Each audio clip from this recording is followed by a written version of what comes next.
What is going on, guys? How y'all doing tonight? We have episode 5 of Knewd Chats with IzzyScreamin. You know, KC Wiz up in this motherfucker. I got a wonderful Knewd with me tonight. He's completely clothed, which sucks because he's not living up to his name. Yep, all the Discord up instead of just the camera. Beautiful. There he is. It is. Handsome. Handsome man. I know, I am. Check it out. Can we do that? There's a little better. All right. I didn't even want to run my green screen tonight, but like I have a green screen behind me, so I'm still running my green screen. I'm not covering that up. Not yet. All right, so let's I figured we could start with this with something like this.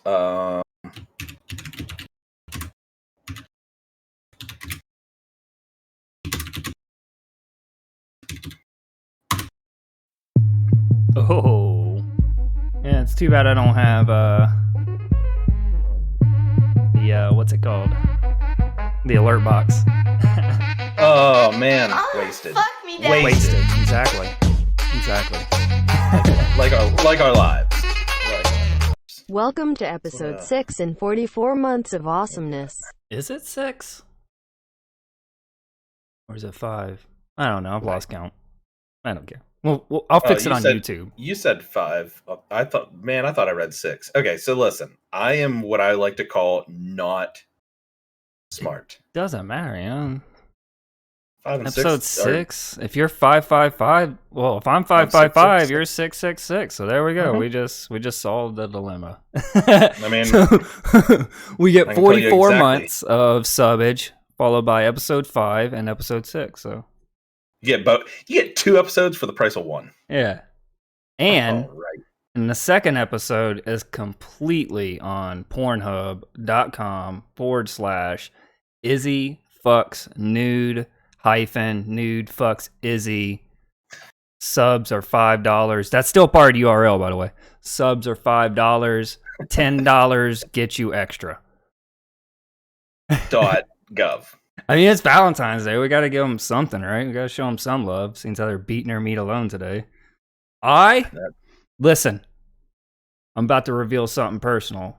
Today, I haven't jerked off. No need to.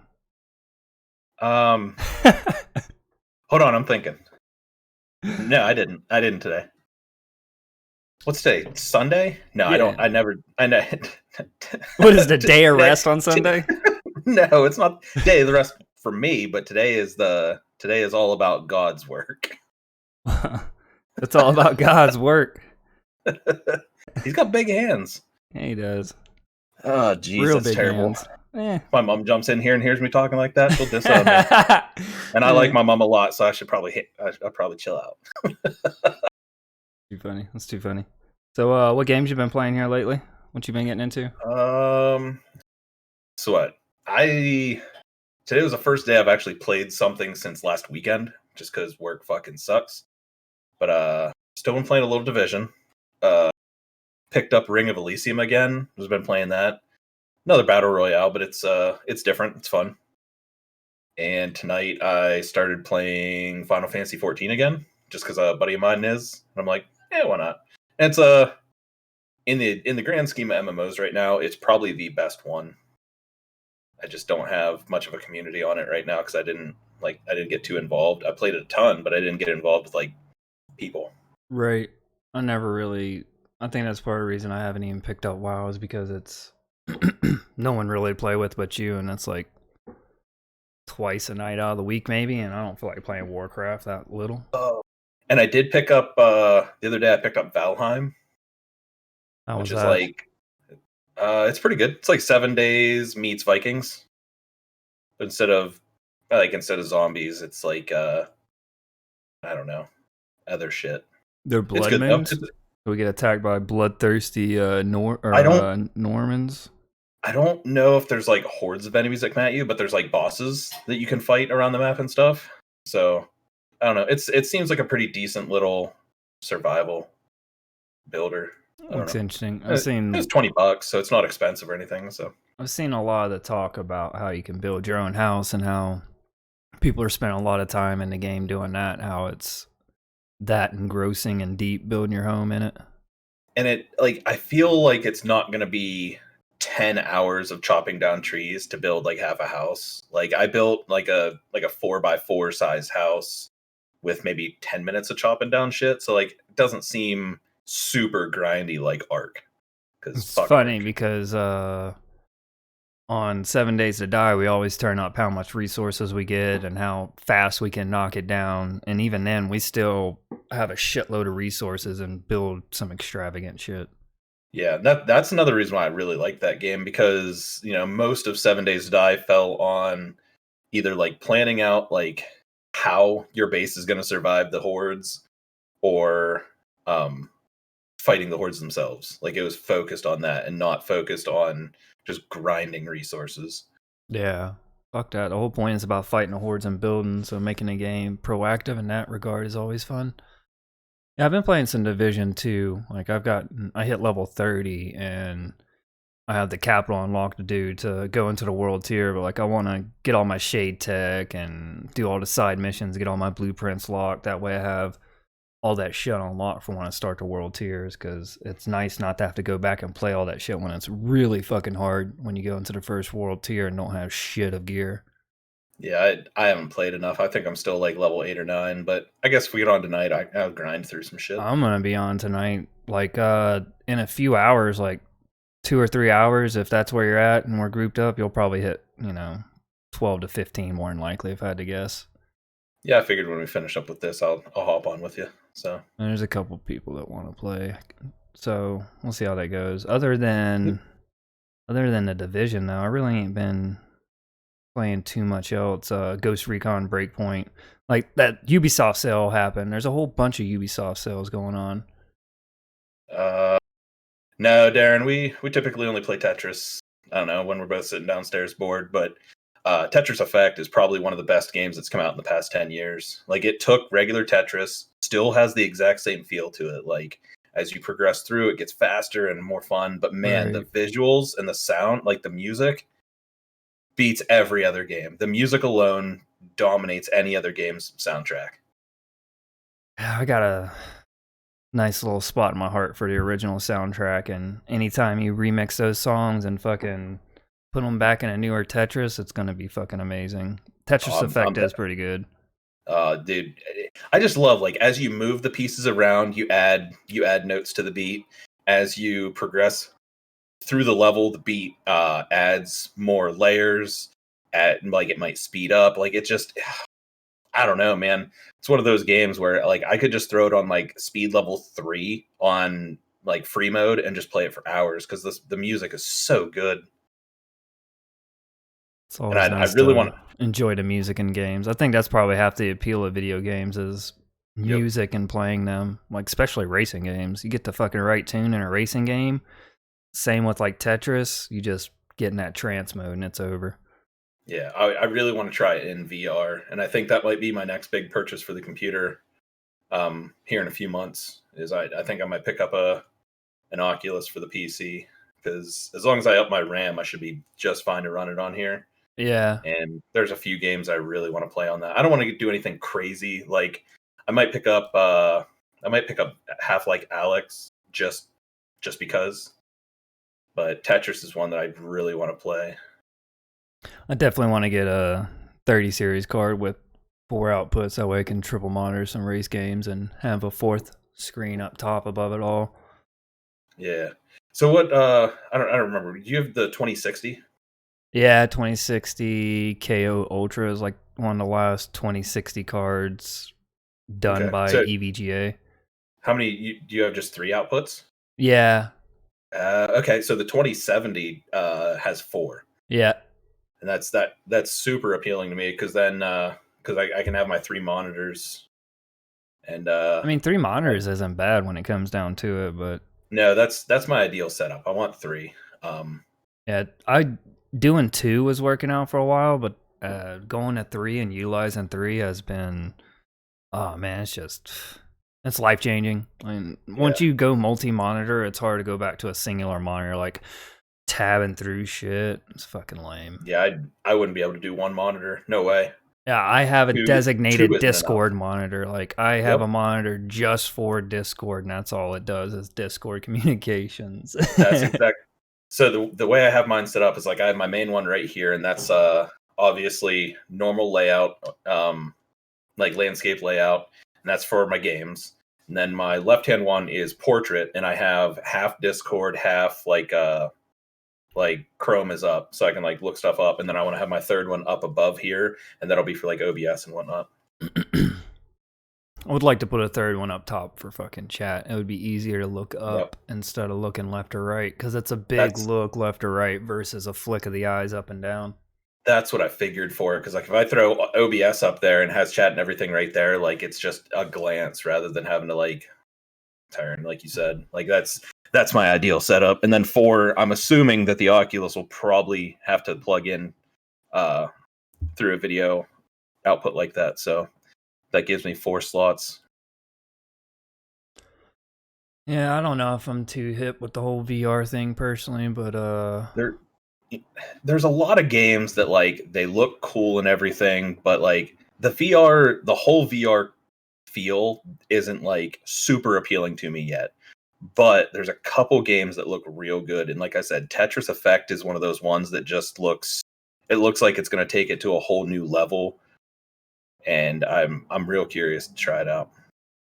Even when I was streaming on just Xbox, I always had a laptop off to the side to chat with my stream, because usually when you're streaming, having your main monitor you game on, then a second one to look stuff up or manage stream utilities, bots, chat is the most adequate way of doing things. And really having triple screen or quad screen is more sufficient, but quad screen starts to get into overkill depending on what you're using it for too. Yeah, Darren, I think 2 screens though would be that's like the minimum. That's the minimum nowadays. Like if you're really planning to game on a computer, you want a second monitor just so you don't have to be alt tabbing and all that shit. Yeah, because the other thing, definitely not necessary. It's not necessary, but it makes your life better, because like having a second monitor for your game that like you can just hit the escape key and go over to and like look stuff up, or have for Discord or your music, or if you're watching Netflix or something while you're gaming, it makes things a lot more easier. And just for me, like, but I've been multi-monitor streaming since the very beginning. Well, I mean, even when I just had my laptop, I always had a second monitor. Like when I'm at work, I plug in a 32-inch TV to my computer, so I have a second monitor. You know, like I don't know. It's like I said, it's definitely not necessary, but the quality of life change is so good. It's like going from having to manually roll your windows up and down to having, electric power buttons. It's not necessary, but it just makes things, quality of life better. Yeah. And the fact that monitors, like, you don't need a 4K 144 hertz monitor as a secondary. Like, you want your real good monitor as your primary. You can pick up a $100 monitor at Walmart as your secondary. This one's like, a shitty monitor that my Discord one is. It's like $100. Not even that. I think it might have only been $90, to be real with you. My second monitor was free, secondhand from Arlo. Like, it's just it sucks. Like if I get too far to the side here, the whole monitor goes black. Now, like my main monitor it's a 2K 144 hertz. Like it's a nice monitor. It's real nice. We got a good deal on it though. We ordered 2 of them at once, and they were only like 160 a piece. Yeah, mine's like, I would consider mine a 2K monitor, curved monitor. Like it's the main one. But like my second monitor, I got it on sale for like $125. It's what sold me on getting curved after having it for a bit. But it's been really good as like my monitor for Discord, or not Discord, but like OBS, and like I got my temps for my computer going. That way I can make sure shit's right. Because sometimes when you're streaming or playing, you want to look at your temperatures when you're playing something new or doing something new to make sure things are within their limits. But also I got my chat over here, and like it's a lot cleaner looking versus the Discord chat. So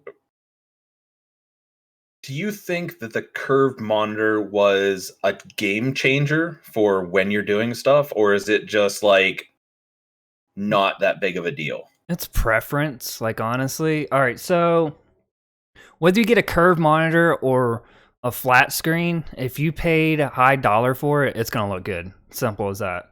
And when I Yeah, but say like, high dollar, I mean like $300 monitors or higher. You're gonna see noticeable difference. So the saturation and colors is what I really like about my curved monitor, and what I really like about curved TVs is that it's a richer, deeper blacks and like richer colors, and things just pop, and yeah, I really like, enjoy it. But as a game like changer, I mean, you can get a flat screen monitor with the exact same specs and everything as a curved. Like the right? curve doesn't give it any like special No, ability to make any no. colors more vibrant or anything. So like if you were to set two identical specs side by side, one curved, one flat, like does it really make a difference, or is it All just like right. it gives it a better feel for you? For me, the only noticeable difference that I would notice is when I look at a flat one, the colors won't, they'll be stationary, so to speak. Now, I'm not saying shit's moving here or that there's depth and it's going in and out, but like when I were to look at a flat screen, it's the blacks are bland. They're not like popping. And so like So I could see the difference in a curved and a flat screen probably by the blacks, and that would be it. Everything else would probably look exactly the same.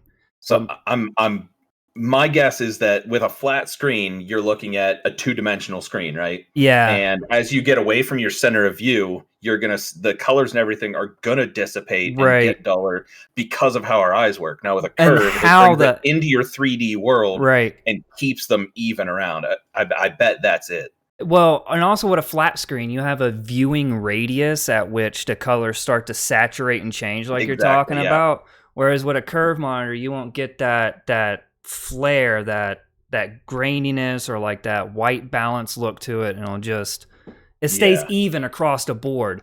Whereas, not saying that this ain't staying even, but I don't know. I really can't. Yeah. It's hard to I'm explain it until you see it for itself and you put them beside each other. You can see that little bit of depth, but after you get used to it, I don't see the curve versus my flat over here. I've yeah, gotten so used to it. I'm guessing it is like it's got to fall in that area where like we see in a three-dimensional world, and when we look at something two-dimensional, obviously from the center things get saturated and stuff, whereas that keeps it 3D to us, so it Right. keeps them I in will our say, normal view range. though, like in open game worlds like The Division or Ghost Recon or GTA, I notice more depth, if that makes sense. Like the LOD looks more realistic instead of just this flat linear plane I'm traveling. Like I feel like I'm Yeah, traveling conical instead of flat. Like I feel like yeah, I'm I got actually in you. a tunnel, and the screen is kind of like centered to that point, whereas a flat screen is just bam, that's it. You're right there. Maybe And that's how it is. you have one that's considered an ultra wide, right? Yeah, and it's kind of deep for what it is. Like So does the ultra wide make a big difference to you? I Do you think, think or is it just like it's a bigger screen, so it's gonna be better? where it makes the biggest difference for me is racing. And I notice an Oh yeah, immediate difference in racing because I have a bigger picture aperture to see my turns, and like I'm not yeah. confined to a littler box. So I have these extra bits that are letting me see out without actually having to physically see or put a button that makes me turn. Yeah, I mean, so really, like it's kind of getting you to like that halfway point to VR because it's really bringing in a more field of view for you. Because like Right, on a regular, you know, normal size monitor, normal ratio monitor, you're only seeing from like barely your left hand mirror over to like halfway across your dash. Whereas right. with an ultra wide, you can see like out your left window and all the way to your right mirror, maybe, and like that probably Which opens up like a whole new So world for you. I like riding in the dash or on the hood. So having an ultra wide makes it feel like you're actually in the car and your wheel itself is the wheel and you're not. So technically, everything around me would be pretend car. And then where my view is the dash that I'm looking out, which would be at a fixed setting where I'm away from. So with my wheel right here, it does give that realistic feel to it with the ultra wide. aspect. But like Yeah. Unholy, he has an ultra wide, but it's not curved. It's flat. Like he has a 32-inch monitor, 32 inches across. So he gets that same aspect. So I'd be curious to see how my monitor looks beside his in terms of that depth that I'm talking about. And like what Lava Spike is saying here about curved TVs look phenomenal at work, there is a legit difference, but at this point now it's so hard to discern. They'd have to be beside each other for me to see a real big difference. And the only reason I see a difference in my monitors is 144 hertz. I have it at 200 right now versus my screens that are only at 60 hertz. You can see a difference in hertz too. That like people say that don't mean shit, but when it comes to clarity, the hertz being higher does pay off, I feel, in the curve, because you're getting a faster refresh rate for all that's happening. Yeah. Okay, so still on the topic of peripherals for gaming, you need to shoot me a link for your mic, because I know you said you really like your mic. And also, I was curious about your headphones, because I have the Raycons, and the Raycons are phenomenal, but Bluetoothing them to Windows is absolute ass. And I think I want to get wired earbuds specifically for our Sunday nights. So I was just wondering if your earbuds, if you really like them, or if there were you might have looked at that you would have preferred instead. These are just cheap ass earbuds. It's so hard to find earbuds just like this now that aren't all like hanging into your ears or this weird shape. Like I really love Apple's earbuds because they fit my ears and are just the perfect size, but it's so hard to find Apple products that aren't fucking, overpriced and bullshitly overpriced. So I kind of look for something that's shaped like Apple's AirBuds or earbuds, whatever you want to fucking call them, AirPods, whatever the fuck they are now. But I have my shit just plugged into a mixer. Like I have an Astro mixer that came with my A40s, and that shit's plugged in optically and USB powered. So technically my ears are through a mixer with Astros and just plugged into that. Okay. And then my microphone is the HyperX something or another. I have to go on Amazon, but I could send you a link there. It's made to be a podcast microphone or a streaming microphone. You can actually change some of the settings to where people could sit around it and talk, whereas I have it set up to where the only voice it receives is right here, whereas you can make different settings where it can be 4-way, there can be 2-way, where you and someone else can have a back and forth. Okay, yeah, because I just have this like one of those basic ass Blue Yetis that a buddy of mine's letting me use, and I got to change out because I got to get I need a new mic for me, and I love this thing. I got to order another cam because now, keep in mind this camera is probably very close to what you've got too, because the Logitech whatever fucking it's about, C920 or whatever fuck. It's about this wide and about this tall. Yeah, it's super cheap. It's usually on sale.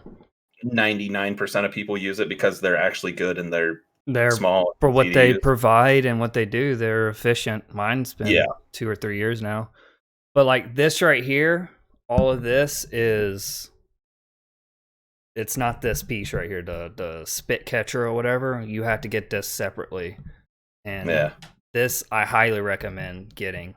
Like it keep your shit clean and it helps with popping and shit. And then a good boom too. Yeah, just shoot me that info because I gotta get that set up, and I got like income tax and stuff coming in, and I should be buying a car, but I also want to kind of like upgrade other stuff in my life for a little quality upgrades, right. It's the little things that matter. Because dude, look, I bought this Logitech wireless mouse. I feel like I'm showing shit off now. The G603, and like I was wanting to go wireless for years, and then saw this sucker on sale for under $50. It's normally $100 mouse. I got it for $40 after shipping and handling. It was like $45, and I got it the end of November, about 1,600 hours on one battery before it died on a shit battery. I went with Rocket or Rocat or whatever you want to call it again. The other mouse I had I really liked, but I didn't read like a lot of reviews initially, and the mouse wheel went. like the wheel went. Like I'd go to scroll down and it'd scroll up once and then down twice. And I'm like, fuck, That's so I fucked. got another one from them, but it was a newer version. And I didn't see any negative reviews about the mouse wheel going bad. So like this must have just been a much better run of them. It's a lot lighter than the other one, which I thought I liked the weight, but it's not the weight of the mouse that I noticed that I actually like. It's the way it glides. And this one has like the right amount of resistance to make it feel heavy, but also still is real light when I go to like pick it up and move it. Cause like obviously most people that play shooters and stuff know, like people think if you move from console to computer, you think, oh, I got to jack my sensitivity up because I do on the controller. Like, no, on controller, I play on 10. But on here, I have to play on I play down on 2 because you got to get those real finite movements to like hit headshots and stuff. I have and like even my DPI DPI on only 800. Like I don't even have it on 1,000. Yeah, I turned my DPI way down too because like I don't know, I'd rather like pick my hand up and move several times to spin around than like just barely flick and turn. I've because been like turning my much better. sensitivity down in the Division, just little clicks here and there when I feel I need to, and now I got it at a spot where it's so fucking nice that I can headshot people. Like I'm not flinching and missing, and that's people don't realize that when you click on those higher sensitivities, if you ain't fucking speedball fucking high and steady hand over here, that little flinch of your finger, the movement, you fucking flick and don't realize it and can miss a shot by so little. Well, I mean, if you were to look at the settings like that the pro players have for like Valorant or CSGO or anything, you're going to see their sensitivities are extremely low. Yeah. Because that's like the feel of getting those finite movements, but also what is it? The accelerator, like the further you move your mouse, the faster it'll move. That's a big thing to get used to too, because like you can have it set where if you only move your mouse an inch, you don't turn as far, but if you like move it real fast and far, you'll spin faster, and that's another thing to get used to. I don't like get on console. I don't like mouse acceleration. I usually turn it way down or off completely, depending on how I feel about the game and its acceleration. Epic games are a good example of games that turn off their mouse acceleration because it's in excess. Like you'll get to the point where it accelerates and then it fucking ramps up so fast you can't control it. Yeah. I'm not a fan of mouse acceleration, but it does serve a purpose in certain aspects, so I can't dismiss it completely.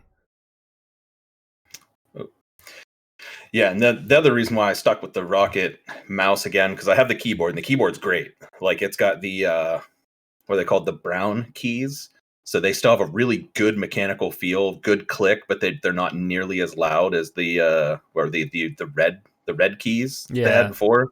Like I mean, obviously it's still loud because it's mechanical, but it's not nearly as bad. I love the keyboard. It's slim, but it still has like my number pad and everything. But the mice just, they feel so good. They've got like a good dip at the thumb to hold on proper. Like I don't know, and they're not super expensive. Like you can get the lower end ones. Like I got like this. I think this was $80, and it is wired, but like I love them. And well, I'm a huge Logitech fan when it comes to mouses, personally. Like, that's just my preference when it comes down to it. But this is my first wireless mouse, and this is the first hero sensor I've ever got to use from Logi, and I like it. Like, for what I paid, it's a $100 mouse that I got for $45 because, like, I'm so fucking frugal, dude, that I will wait on shit. I'll put shit on my, like, wish list or put it in my cart, then get rid of it. And Amazon will email me like, hey, this is on sale. It's like something I was looking at. So it usually benefits me to wait. There's these new EVGA keyboards that just come out that look fucking badass and have quiet keys, and you can switch shit out, and they have WASD with like little raised edges so you know exactly what buttons they are and you can feel it. And then they just look sweet. And for me personally, like, I'm not that big into RGBs. Like, minimal is good, but like my keyboard, I want it to look like a fucking Rainbow Road from Mario, dude. Like, I want that shit just flashing in the night. But I really do want to get a new keyboard though, but I don't need one. It would just be overindulgent. I wasn't a huge fan of RGB. I was always like, oh, that doesn't seem necessary. That's not a big deal. That's stupid. That's just extra stuff. But once you get it and like you learn how to like program it on like the keyboard and all that stuff, like my keyboard I have set to like this real nice blue. And I run my computer all the time, so like when I go to bed, it's not shining across the room at me. I still have to change my mouse because it's still rotating through the rainbow. Like it'll be yellow and then go to green, then in blue, but it's real slow and mild. But inside the computer is probably my favorite part because I've got my water cooler has RGB on it, and so do the fans for the radiator on the water cooler. And I have them both set to like this oscillating white. So it looks like there's water inside my computer, and it's so good. It looks awesome. See, I had mine lit up like a disco ball for a while. I tried different ones, pulsing, breathing. Now, the only thing I got in there that's RGB inside my case is EVGA's, the pump itself, my water cooler. Yeah. That's it. And it's set up to be a technical thing, so blue is cool. Green is warming up, and red is holy fuck, your shit's gonna blow up. When I go to 32 gigs of RAM, I'll probably get the G-Skill RGB ones as well, just to like really add that white in there. But that's just because I'm in it now. Like I thought it was dumb to begin with. It's not necessary, but like most of the RGB stuff, like especially like components, it's no more. Like it's you might pay an extra $5 or $10. $5 or $10, yeah. Yeah. So, and like with keyboards and mice, like almost all of them already have that now. Yeah. Like it's not like, oh, do you want the RGB version? Like, no, it comes with it. So you can turn it on and off if you want. Exactly. And if you don't like it, you can completely shut the light off and you don't have to worry about it and you don't have to complain about it. I'll be real. I like the colors of my keyboard because they are amazing, but that's because I just like the meshing of the colors, but it's seriously like 5 or 6 colors that are just swirling, like just back and forth. It's really fast. So like, and it's cool because like you can have it set up where like I have it set right now solid blue all the time, but I can set it where like if I hit a key, it'll like pulse the colors of the rainbow out from it, or it'll like do like a snake through the keys away from where I hit, or it'll just always do that, and it's super cool. And like, right, and if you don't like it, cool, don't turn it on. But if you do, and you're a wiener like me, play with it. Not your wiener, the keyboard. Oh, I was going to advocate playing with your wiener while you get your RGB right. Because listen, today is one of the most appropriate days for guys to play with themselves. And go buy yourself a rose. Go buy yourself a rose. Get yourself a steak dinner. Go home. Treat yourself to a little spank, a little dinner. Nothing wrong with that. There's nothing wrong with that. Ladies, I want you to know that you can go buy yourself a rose, maybe some shitty ice cream you like, and flick that thing back and forth, up and down. That mean bean needs it. Also, while you're there doing that, think about all the guys in your life that have treated you really well, but you won't give up to them because you're a bitch. All right. I want you to think about that too. All right, guys. Carlo? All right, guys, and you need to think about this. All the girls you were mean to, and instead of fucking, you played PlayStation instead. They're right now fucking your friend. And Valentine's Day. And you did nothing wrong, because listen, playing video games instead of sex, you should never have to make that decision. They should make time for both of them for you. I agree. Here we go. Good relationship advice for you guys on Valentine's Day. We're putting the end in the middle. Oh, man. Yeah. So, Carlo, yes, you can't get those memories back. You can fuck a girl down the road, and it's not going to be any different now than it was 5 years ago. Like, she's still just going to lay there. But you can't get back the memories of, like, day one playing a new expansion of WoW. Yeah. He says, I can get remarried. You're not wrong. I'm going to be real with you. I wish that I could play Metal Gear Solid again without ever knowing about it. Like, not having knowledge of it. Like, I will forever remember how I was a dickhead to this girl and not care. But not saving Meryl my first playthrough, that still haunts me to this day. There. If that's not the most relatable thing in chat right there that for you ever, I don't know what is. You can't get Wrath of the Lich King rating back. You'll never be able to feel that holy shit, dude, I'm Like that. I'm gonna be fighting the Lich King. That Like I'm fighting the Lich King. that almost Yeah. put a little itch in my eye right there, not knowing that he couldn't raid because of that. That is. Oh no, he did. So Ace is one of those guys that he made the decision. He made the decision that most guys wouldn't. He made the decision to quit playing WoW forever. He has never played WoW again. He quit playing forever to save his relationship. Hats off to him. Hats off. Hey God, I'm not laughing at you. I'm laughing in dismay. Yeah, I feel bad. What? I'd love to play WoW with him, but no, like, it is okay. do you know how many people don't do that and lose relationships and destroy marriages and childhoods? He made the best decision that none of us have ever been able to make. Oh God! Exactly.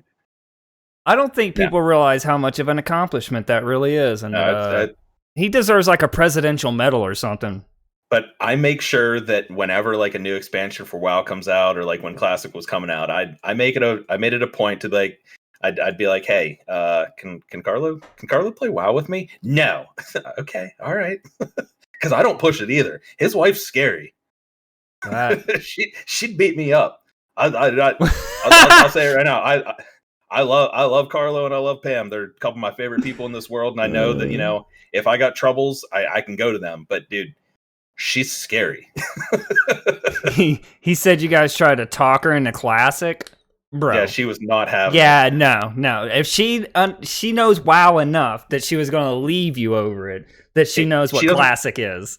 She didn't have to know anything about it. She heard us say Warcraft, and it was immediately no. And it's so good. But you know what? It hasn't stopped him. Like, we played Final Fantasy 14 together. We played. She said no. WoW. She said no. WoW. That's it. She didn't say other MMORPGs. Yeah, we've played others together, but also you got to figure when he was raiding Wrath, we would have been 25. So like it's been a long time. So like we've got 10 years of immaturity. I mean, 10 years of maturity since then. So like, yeah. So we've got a lot of time now to be like, okay, we can really like ration out our WoW time. We can ration out our MMO time. Like, you know what my problem is now as I've gotten older with gaming, and as weird as this is, I feel guilty for playing during the day. And let me explain what I mean. My friends can't play during the day like I can, so I have to play alone. And playing alone is pretty boring. I'm going to be real with you. Mm-hmm. And I do enjoy playing alone to a degree because I need alone time to, compress, blah, blah, blah, blah, blah, psychological nonsense. But playing at night with my friends is where it's really at, or streaming at night. And I can't really put my whole effort into it. And like when I play during the day, I'm half-assing about and not really playing. Yeah. And I just feel like I don't get the game like I used to. There used to be, I would fucking play 8 hours straight like it was nothing. Now, dude, it is so hard to play 3-4 hours straight without going, all right, I need to fucking do something else. Like, and I hate that. I fucking hate that so much, dude. There are times I still have my times where like I'll catch myself and like I'll go to the bathroom and whatnot, and that'll be like my breaks. But I'll be like, I just played this for 7 hours. Like, damn, But it's few and far between. Like I used to be able to play WoW for 12 hours and think nothing of it. And I'd barely eat. I'd drink 3 gallons of Mountain Dew. But now it's like I could still do that probably, but I got to find a game that can do that. Like I haven't found a game in a long time that can suck me in like that. Yeah, and the only time that happens when games suck me in like that is like a new game, because it's literally like doing a drug. Like let's be real. When we get that fix that we're looking for, and that's what we're looking for is the next fix in a game that hooks us like that. Yeah. And when it does it, we'll do that, and then we'll get bored of it and be like, this game sucks, and probably never ever touch it again, whether we complete it or not. So one of my biggest things with it is like when I was 22 to 25, first of all, I was an alcoholic. So like I was only playing during the day and then I was going to the bar afterwards. But during the time when I was on, like I'd actually talk to people and play games with people, like in the game, friends, whatever. Now, like, I'm such a reclusive, cynical prick. Like, I don't want to talk to the people in the games because most of them are probably little douchebags. And I say that as a douchebag. For me, there's rules that we got to follow and things we can't say and do. That's why I don't want to talk to these people, because I just don't want to hear them. I'm a toxic piece of shit, and I don't want to censor myself. We grew up in the age of original open chat Call of Duties, original open chat Halo, original Barons chat. We grew up. We didn't grow up in that. We created that. What are you talking about? We are literally the gods of those eras. We created that. We are old men, Brian, in the gaming sense. It's our generation that created 4chan. I mean, and that's basically all that stuff was. Yes. You know? So, like, now we're 10, 15 years later, and we can't say that stuff anymore. And it's like, but you're literally taking away my childhood now. You're taking away my early 20s and late teens. I want to still act like that. That's why I play video games still. But at the same time, like a 35-year-old, I'd come home from work, I'd watch some boring ass TV, watch the news, bang my wife that's hated me for 9 years now, and go to bed. All right, so you've said all that. And granted, I don't think black people are any less. I don't think gays are any less. Whatever other stereotypical derogatories we used back in the day, I don't think of any less. But by us saying that in those environments for as long as we did, we normalized that chatter, and it made people think it's all right to say, all right, well, fuck these motherfuckers and fuck these sons of bitches, yada, yada, yada, racist nonsense. So, exactly. Yeah, and that was unfortunately, we fostered this and normalized it by doing this, because to me, personally, I don't look down on anybody for any reason unless you're a piece of fucking shit. Or that's it. Or from California. Well, I can't help that I'm a piece of shit to begin with, so. See that, Jab? Yeah, the gamer words. But no. Hold on. Let me say no one more time. Yeah, no. Yeah, no. It was that generation that made it seem like it was okay to use extremely derogatory terms. But I wasn't even thinking about that. I was just talking about, like, the things we'd say about people's mothers. And what we were going to do to them. All right. Like, you can't say that stuff now. All right, that's still the same shit, because really because you're right, it's shit talking. That's all it was. It was shit talking. Just he says he's sitting in playing Rust right now, and it's just N words and F words over and over. But that's like, Rust. Like, I expect that in Rust. As fucked up as that sounds, that makes perfect sense. If you were to take Baron's chat and turn it into a game, that's Rust. That is Rust. Yes, Rust is just a very cancerous game, because, like, the entire point is to go out, collect resources, and then just be an asshole to everyone else on the island and destroy their shit. Now you're talking about the other stuff, and there was plenty of shit talking back in the day, and I feel like we got to a point in our culture where we couldn't shit talk each other anymore, because now you could report each other and get each other banned. So now we got salty about these pieces of shit reporting us, and then it just became even worse. Like, we started going down this road so long ago where people were so sensitive to words, and I felt like with video games, we might have got to a point where we desensitized it or made it into something else completely, to where it didn't even represent that anymore. And now we're fucking at a point 20 years later where these words actually do mean what they mean, and some people were actually meaning this shit that they say and weren't just talking shit, being a scumbag, and not actually being a real racist. And we don't know how to talk to each other now. Yeah, you're right. We don't. You're right. We don't know how to talk to ech other, because to be real with you, it's hard to talk to people nowadays because they're all so loud and dumb. They're all like me and you. Nah, dude, there's not enough people like me and you. Yeah. You might be right. Too many. I don't know. I don't know about that. Could be right too. There's no telling at this point with the way it's going to go, because I feel like we've done pretty well to pull ourselves out of those environments and not try to foster that kind of language or rhetoric. Like, granted, we have said a lot of foul shit on this here stream in the past. Yeah. And the only reason it stopped is because Twitch cracked down on it. Not because I thought it was the right thing to do, or there's a moral obligation, So, but literally, that's not completely true. We both right, came you're to right. both You're came right, to an you're right. agreement that there were certain things that we both culturally and personally felt that Yeah, that we needed to should cut from our vocabularies, and that we especially should like try to foster change with. You're right. We did say that exactly. too. Like my biggest change was obviously our mutual cousin that we have. What happened there, that was a big reason for me to stop using certain terms and whatnot. And like, Yeah. But regardless, yeah, the total and complete pussification of the online and just the world in general really has put a damper on the way I talk to people, at least online. Yeah, It doesn't change how I talk to people at work. I still, those kids, So, when they're like, acting up, I call them out. one day, like, people are gonna be upset if like we call each other gay or faggot or shit like that, and like I don't mean it bad by that. Like any of my good dudes that I'm friends with, I assure you, we act like fucking queers. Okay, Like, so I'll tell you a story. I'll tell you a story. All right, we're gonna go back. Everyone can see Ace 909 TV in chat right now.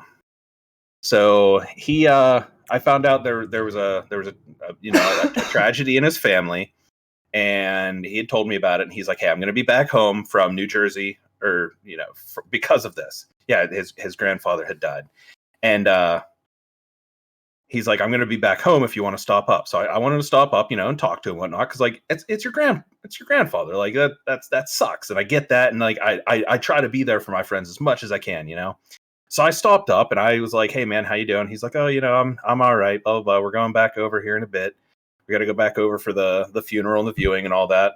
And I'm like, "All right." So like he kind of postured like, and I was going to give him a hug. So like he came at me like he was going to, but instead of putting his arms up, he goes, whoop, and just full on cupped me in the crotch. And I'm just like, "What?" But that's just how it happened, And most people would look at that and be like, "Oh, you guys are gay." And it's like, I'm not gay because I didn't get a hard on. When I thought about it later that night, I did, but I didn't right there. Why you get fuzzy? I know, right? Like okay. So I think it's the lighting. Sasquatch. The pictures of Sasquatch aren't blurry. Sasquatch is just a blurry creature. That's true. He's just out of phase with our reality. That is true. That's a Mitch Hedberg skit. And if you don't know who Mitch Hedberg is, he's the least offensive comedian to have ever lived. He's dead now. Yeah, I was gonna say, he just died recently. Oh, it was a while ago. I mean, recently to us, I guess, but it was a while ago. But he's up there with George Carlin for me, man, because George Carlin, on the other hand, was a very offensive person, but his points were above most others. Mitch Hedberg, I don't think ever said anything controversial ever in his stand-up. He was a master of the craft, and he's a one-liner guy too. He wasn't like a big long story type comedian. Damn, is that an earthquake? Earthquake! Nah, that earthquake off Fukushima though. That shit sucks. 05. Yeah, it's been a while. I mean, 16 years to us doesn't feel like all that long, because that's not even quite half of our lives. We're old. Listen to the words that are fixing to come out of my mouth. We are getting close to 20 years since we graduated high school. So don't tell me that 16 years is nothing, because that is a really long time ago at this point, dude. 05. Let's be real. 3 years since I got out of school. 05 is when I came home from fucking being overseas, and that feels like forever ago at this point to me, like, to be real with you. That's only 15 years ago. I mean, when you think about it, it doesn't seem like that long, but it also, I don't know, it's both. A lot of shit has happened. Like, I don't know, I feel like yesterday I was still in high school. Yeah, I feel like yesterday I was still in high school, but yet yesterday I also don't remember what I actually did. Dude, like, I don't know, man. It's time's so weird, and we were just talking about that before the show. Time dilation and shit. Let me be honest with you. Like, I don't feel like I'm having a midlife crisis, but like I'm having a midlife realization, if that makes sense. Like, maybe I'm coming to a different phase in my life. I don't know. It's weird to think about these things. I've been having an entire life crisis. So like a midlife crisis is just gonna be like another day. Well, I don't know if I want to call it a crisis, because it's not really a crisis to me. It's just like realizations, like you come to understand things better. Like at a certain point in your life, you look back on all of them and you're just like, well, all that just happened and here we are. What do we do about it? And from there, you got to kind of like and it's not like when you're younger, you would dwell on this shit for so long and it would just fucking destroy you. And like the older I've gotten, I'm just like, well, moving on. Yeah, I just don't feel like I'm hanging on to shit like I used to, which is kind of nice. So that's the exact same kind of stuff that I was talking to the girlfriend about here not too long ago. She worries about she worries about everything. Like she overstresses about it. Like she overstresses about bills. She overstresses about like work, and she overstresses about every little thing. And it's like I worry about like, I worry about my bills, but I don't worry about it like, oh my God, how am I going to pay my bills? Oh my God, how am I? No, I worry about it like, hey, I got to pay my bills. Okay, the bills are paid. Hey, I got to do this. I do it. I don't worry about anything anymore because it was stressing me out so fucking bad. But like, it was probably like 7 or 8 years ago, I just came to the realization that like, I don't fucking care. That's not stuff that I care about. I don't care enough about bills that I got to think about it more than just the time it takes to pay them. I don't care about my work. I care about it enough that I go, I do it, and I come home. I don't think about work when I'm not there. I don't think about work other than like, to tell a story about a kid that augured a turd out of his butt with a marker and threw it at another kid. Like, funny stories. That's it. I don't think about work. I don't think about bills. I don't stress about like my car. Like I just can't, because like I'm 35 years old. If I'm lucky, I've got 50 more years left. So I'm over a third of the way through.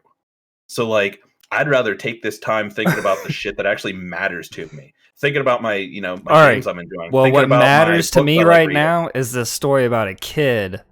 All right. Because I've been laughing about this and just like, right. I'm picturing a marker coming out of a kid's ass, being hooked.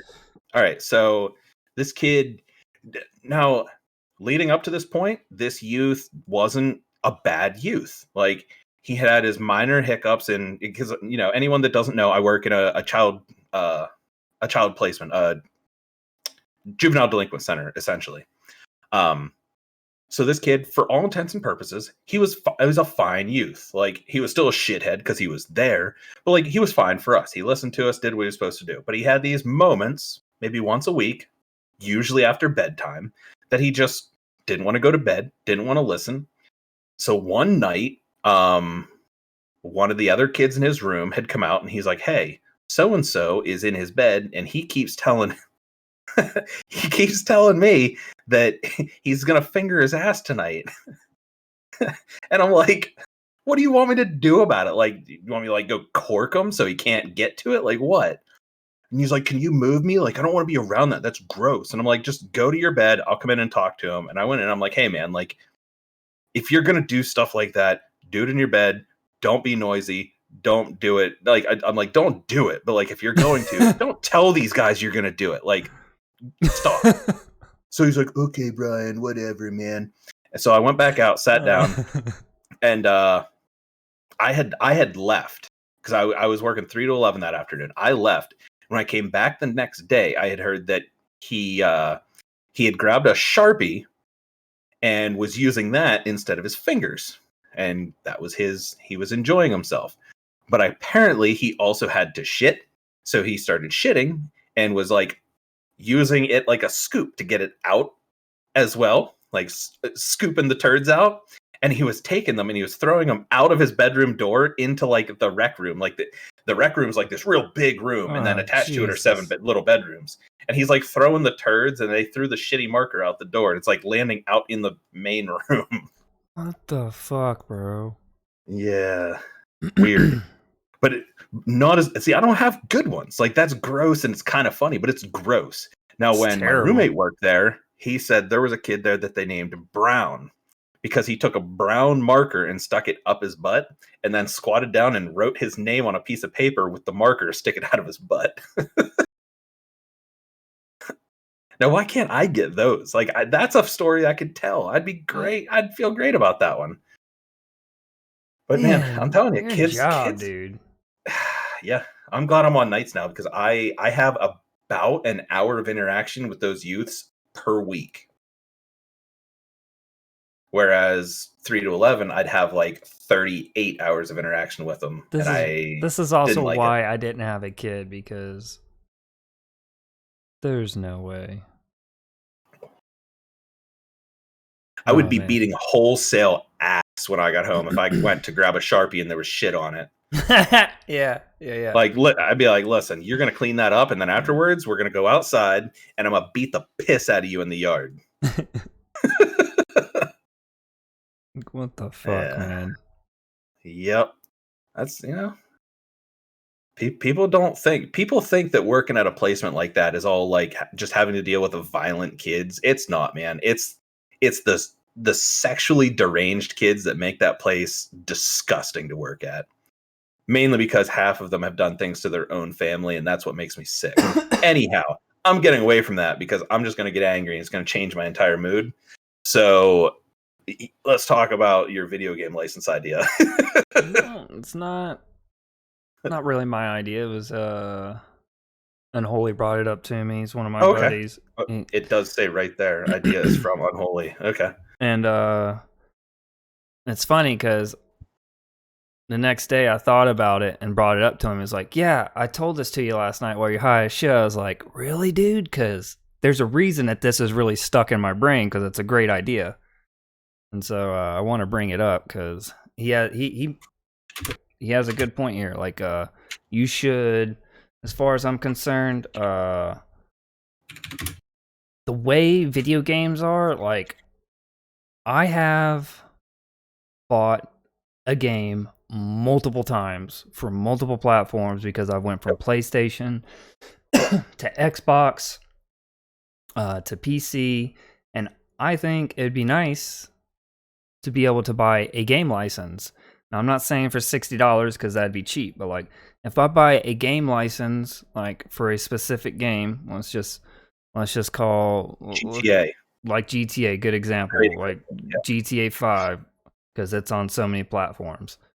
Like if you were to pay for a license, then you could have that on any platform that you play on, whether it's your Switch, the Epic Store, Steam Store, Xbox, PlayStation, and even to a degree, like if you are in a family, you should be able to buy family packs. Like maybe they don't want to play on multiple consoles, but like they all play on Xbox or PlayStation, you should be able to buy discounted bundles of games. Like this, the way the gaming is now, it's set up to where either you buy it brand new and get ripped off by buying something that's half-ass working, or you wait a year till the game is fully patched and fixed with the big dick version of it for 75% off, an $80 game, $100 game you're getting for $15-20. So like, to me, it's easier to wait that way instead of continuously paying $60 every time. But I would love to be able to buy a game like Slay the Spire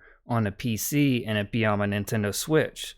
Luckily, and you could have the argument like, oh, people are just gonna let other people play it. No, have it so that you have to have a link between your Steam and your Xbox Live account. Yeah, and it'll verify that between those. Like, oh, you already own that game there. Well, you can play it through this too. So you can play it. You have it on Xbox, but you can play it through Steam too because you bought the $100 version that has the carryover.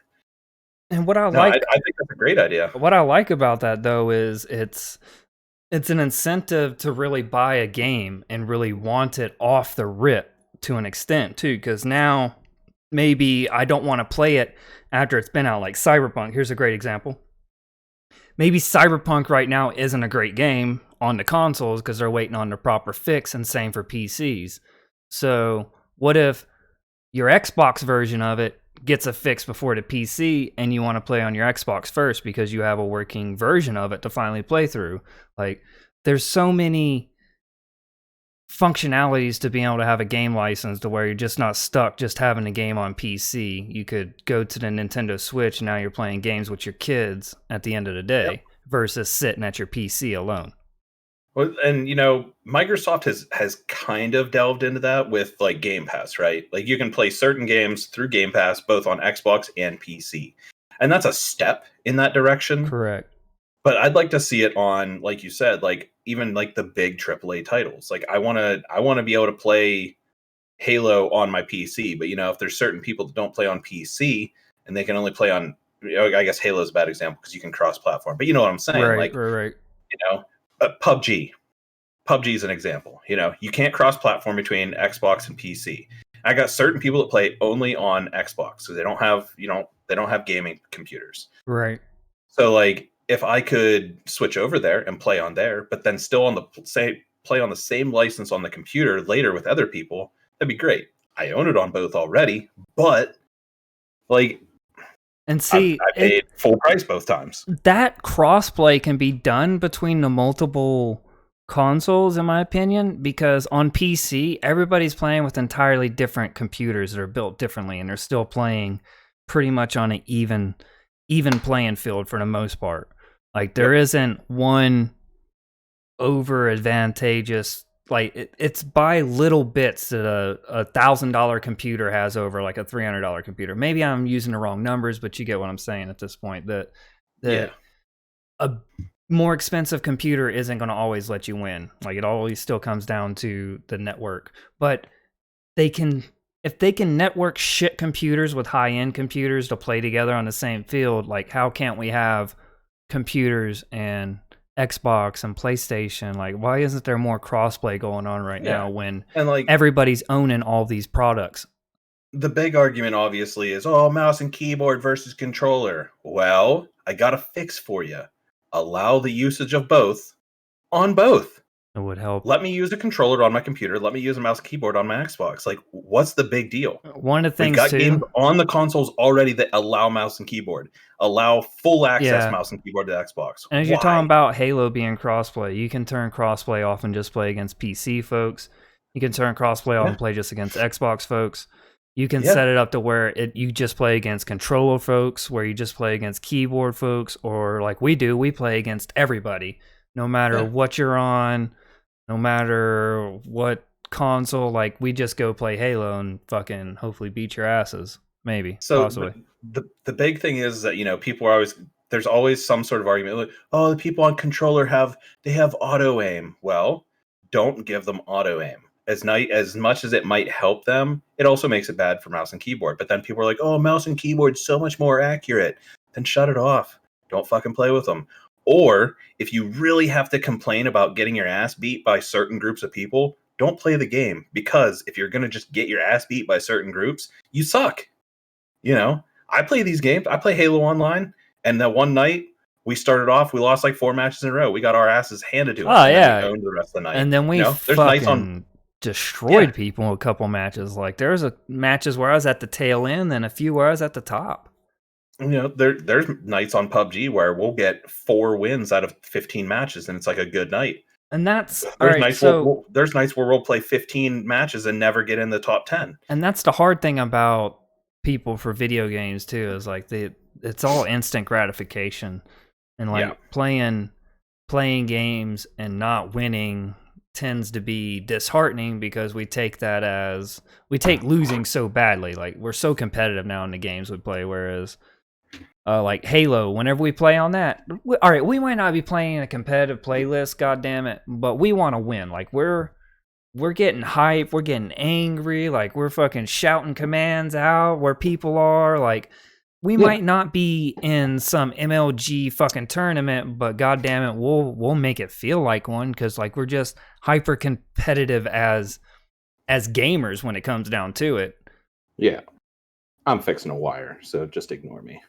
I mean, as long as we don't have no breast on the stream, because the last thing we need is follows because of titties. I mean, I do have those now, though. Yeah, so but if you show those titties, that will definitely be a Twitch strike. Oh, I got this. No, don't show that. Ew. Oh, God, that's ew.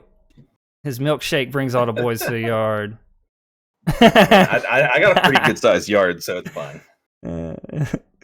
It's too funny. Flanders. First thing he gets to experience is a little bit of that cat action. It's funny. No, I thought you were gonna pull out the big kegger on you, and I was like, oh, that's a Twitch strike. I can't do that. Those are the illegal zones. I can't even show my fucking tiny belly.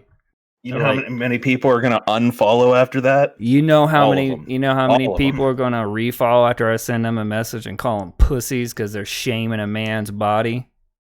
Zero. Nobody will care. They'll be like, fuck Brian.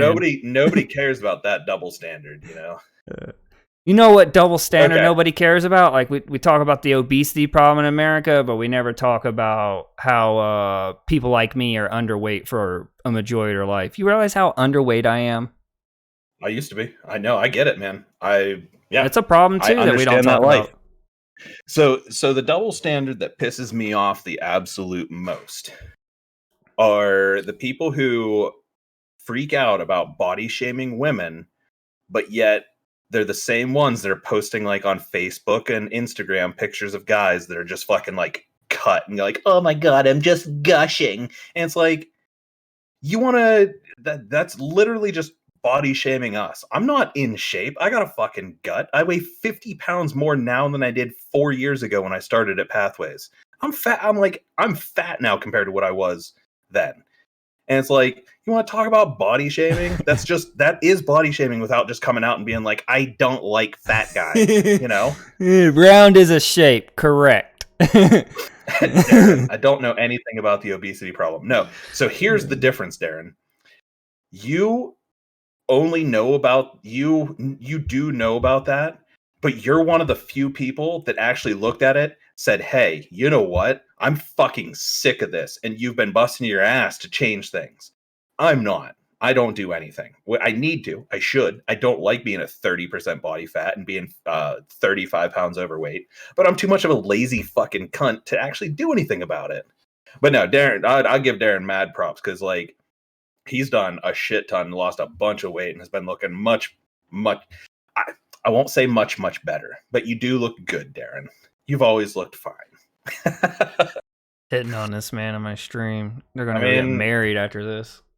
If he could count on his both hands and both feet how many times he's seen me naked from the waist down, I'd be surprised. But I bet you it's above that. That's an absurd amount, and I might have to come pay rent.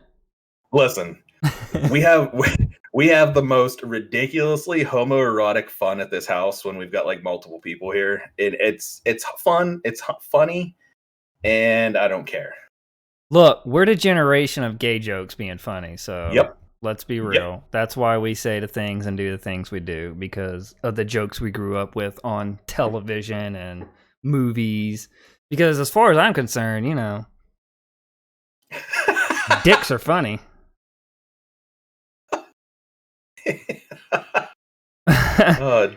In a police lineup of scrotums, sir, can you identify the suspect there? Could y'all lift your penises, please, and just display your scrotums? Oh man, so my roommate, a dude that he works with is dating a girl that I work with, and we sent a video of me doing some dumb shit to his dude that he works with, and of course he showed the video to his girlfriend who I work with. So she calls my building the one night and she goes, I saw a video and I saw your balls. And I'm like, great. It's not sexual harassment, is it? It can't be. I didn't show them to her. Well, she's the one that started talking about how big my balls are. I'm talking about. I'm glad something's big. You want to talk about a double standard? What if you called her in her department and said, "Did you see that video about my balls?" Yeah, I'd be in trouble. Yeah, she called you about your balls, and that's okay. Yeah, but you know what? Fuck. That's because I don't care. I don't care. Yeah, you know, she saw my nuts. I don't give a shit. One, 100%. There are pictures and videos of my downstairs mix-up on the internet, and I don't care. I don't. Yeah, it's at brianscrotum.com. You can .gov. .gov. Yeah, it's definitely a Everything's government got to be website. .gov. Yeah. Oh man. You go to Pornhub / Oh fuck. I can't believe the amount of insanity that we talk about on here. Sometimes I'm surprised we can get people coming here chatting with us about this stuff. Yeah. So thinking about the legalities of stuff like that, I know you want to talk about it, and I don't want to because I'm just so tired of it all, but I still feel like I have to. I have to bring it up so I Dude, can I know. go into the next thing that I'll drone on about, because no matter what, I'll always bring a political point into this fucking stream because you pussies need to man up. And the thing about it is like this is what was expected. This topic isn't even a right versus left, red versus blue, you know, it's rooster teeth. This isn't that kind of thing. Like this has nothing. This has implications to the very foundations of our political system. Future test of democracy. And like, how far can people go before they actually will get found guilty for the things they've done? Well, I've learned that there are 3 sets of laws in this country. There's the laws for the ultra wealthy, and I'm gonna say, I don't want to say just white folks, because as long as you're well off to a certain degree, but for the majority of part, well off white folks. And I'm not talking ultra rich. I'm just talking like middle class, upper middle class white folks get different laws. Like insurrectionists got slaps on their wrists for the January 6th insurrection. This bitch is able to go to Mexico. I can't help but call her bitch because she fucking stormed the Capitol and gets to fucking walk around freely and go on vacation in Mexico, so I don't give a fuck. Anyways, then there's the law for the poor, the disenfranchised, the colored, the mentally ill, the impoverished, the homeless, like whoever isn't really well off, who is struggling on a day-to-day basis through either borderline or actual poverty. They have different laws that they're governed by and will usually be locked up for certain degrees of time while they're waiting their trials, where these other people can be out and go to Mexico or, you know, do the things that they do after inciting an insurrection. So the thing we're talking about here is Trump got acquitted of inciting an insurrection when he clearly did, and if you think he didn't, then chances are you probably ain't even in this stream anyways. Let's be real. This sets a precedent for a president that after they've lost an election to say that it didn't really happen, and they can incite people to go fight for them. And this is what happens in fascist states or totalitarian states or authoritarian states, states where the people are whipped into submission by a dictatorship or military government. And if a president wants to come along and coerce people into a frenzy and they not be charged for inciting an insurrection, when it says in our Constitution, no one who's holding a presidential position of power or a congressional place of power, such as a senator or a congressional member in the House, or even a fucking governor or a mayor, like if you incite insurrection or willful contempt to overthrow our government, you are violating the Constitution. And they let a guy get away with violating the Constitution because they believe in him. And what blows my mind about it is that, you know, people think that like they're like, oh, this happens in other countries all the time. No, what you don't understand is that in these other countries, they've got literal Hitlers as their leaders, and they're rising up against them. That's not what happened here. What happened was this was a mob of people who were pressed to do this by a mini Hitler They were tricked. And I can't compare Trump to Hitler that much because one, he's not that smart, not, and two, like it wasn't to that degree. But he's still a scumbag. But, but this is a guy who had people rise up against the government because the government didn't abide by what he thought should happen. Right. So it's literally the exact opposite. These people should have rose up and attacked him because he was attacking our government. But instead, they attacked their government because this whiny little bitch lost something in his life. This guy who has literally had everything spoon-fed to his fat, disgusting ass his entire life said, I don't think I won. I think you guys should help me. Fuck that. Yeah. That's disgusting. It is. It's appalling that people support that. But exactly. Yeah. The difference between Trump and Hitler is we have a stupid fascist, whereas Hitler was a smart fascist. Yes. And the thing that made Hitler a successful fascist, if you will, is that he had strong people surrounding him, whereas Trump had a bunch of fucking yes men who were weak-minded, weak-spined folks, whereas Hitler said, you know what, we got to get rid of these Jews somehow. And the dudes around him come up with the idea of how to do this. And whereas if Trump asked his fucking cronies to do shit for him, they got in trouble 9 times out of 10. A lot of them went down. Like we see the scandals that happened during his 4 years. So yeah, and when you're trying to build the backbone of your regime, if you're trying to build that out of politicians, you're bound to fail. Right. Because none of them are going to have his back at the end of the day.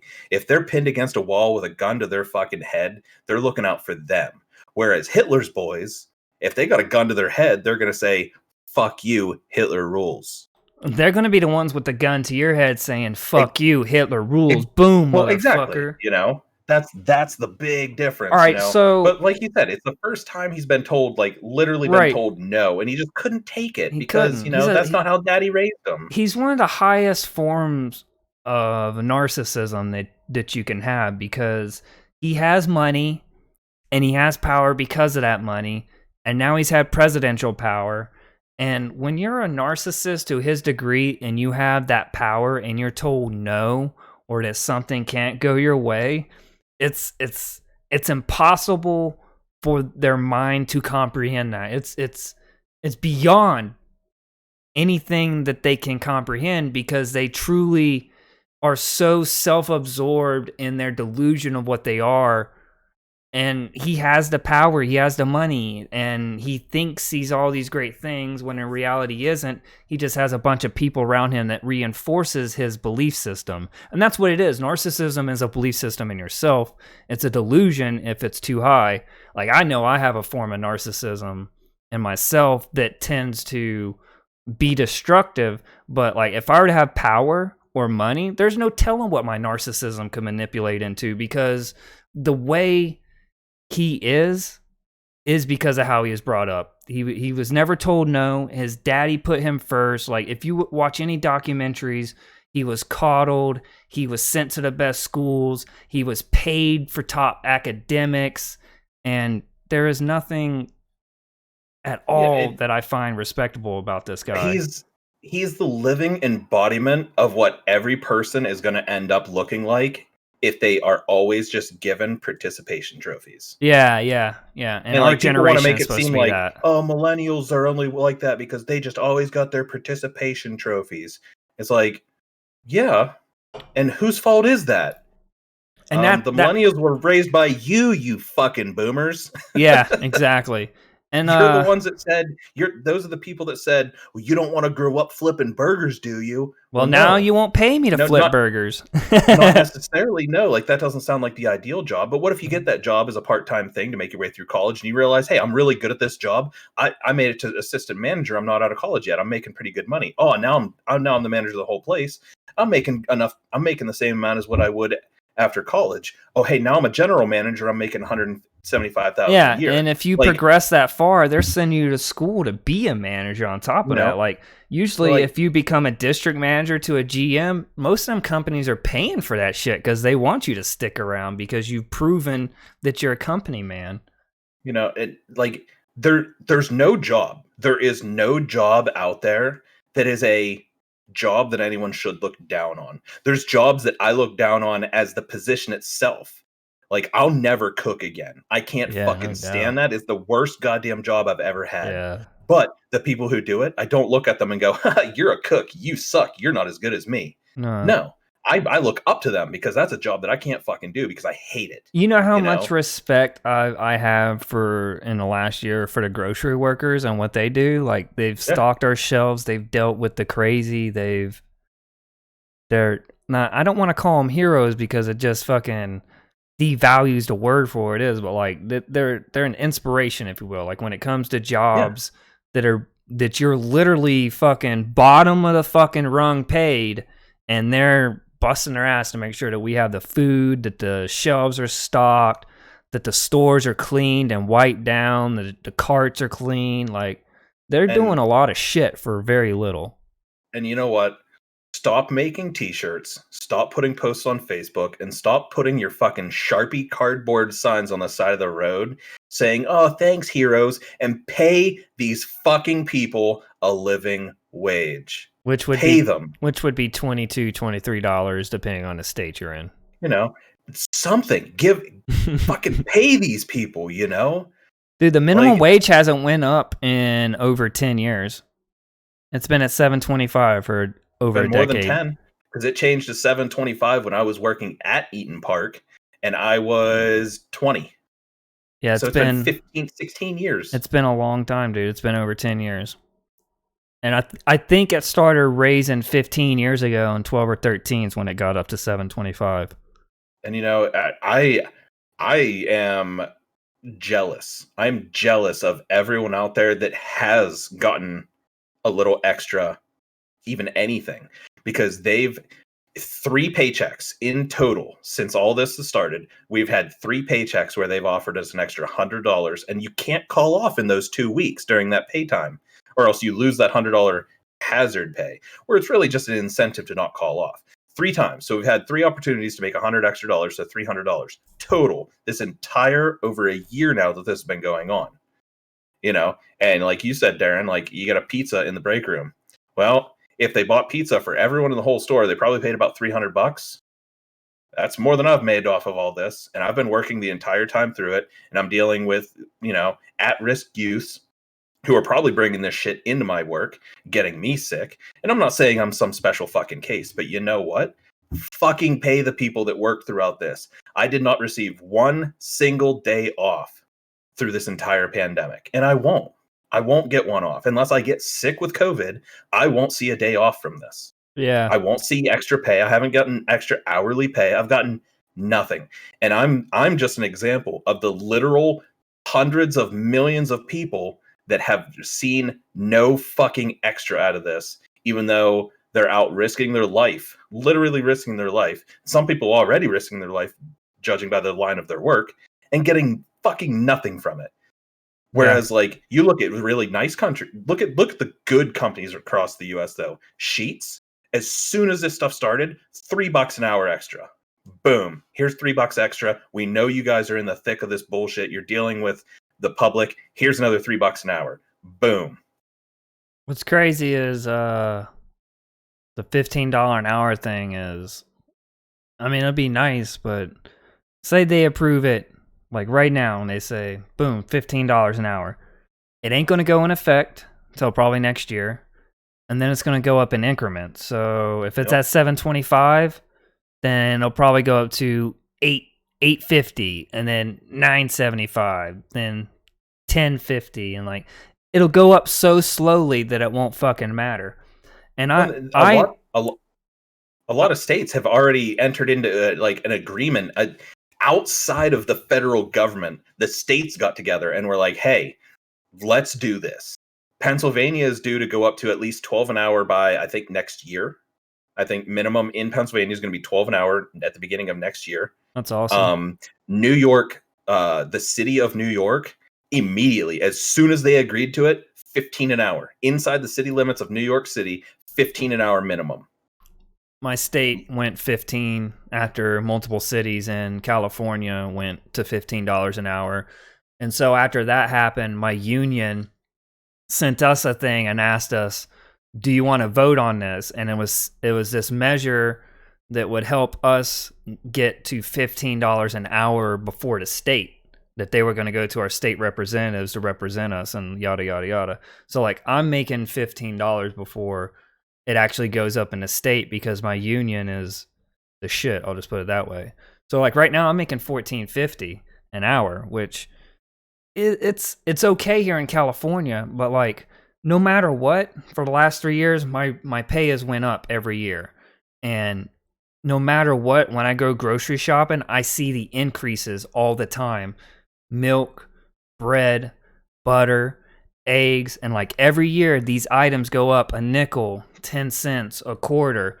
And over the last 4 or 5 years, these prices have went up. And luckily my pay has went up just enough to where I'm getting like 25, 75 extra dollars a paycheck, sometimes 100, depending on how much they kicked me up during this time. And it was nice. But once the inflation for the year caught up and the items were at their prices, my little bit of pay wasn't going as far anymore when it comes to food. Yeah. And one of the major problems I have with the rebuttals to the minimum wage, the price of everything's going to go up. Well, why? The price of everything's going to go up all the time because we're nonstop printing money up. And the nonstop printing of money causes a nonstop inflation. So no matter what, shit is going to increase in price, and they haven't been paying us that increase in price. But it's also these CEOs and CFOs and board members that are making $100 million a year. Yeah, that are going, that can't cut into my profits. I'm not going to be able to buy 37 yachts next year. How am I going to put my kid through Harvard without him doing any work and him just getting a degree? Like, how am I going to do this stuff?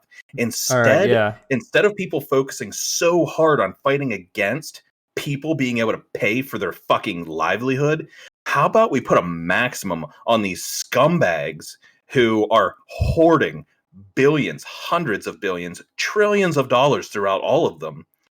All right. Hoarding it. The GameStop thing, you know, the guy that owns the capital investment company that bet against GameStop, Melvin, whatever the fuck. All right. He lost money. Out of that deal, he lost almost $500 million of personal wealth.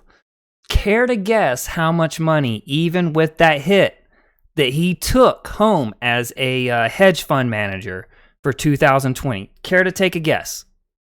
More than I'll ever see. 894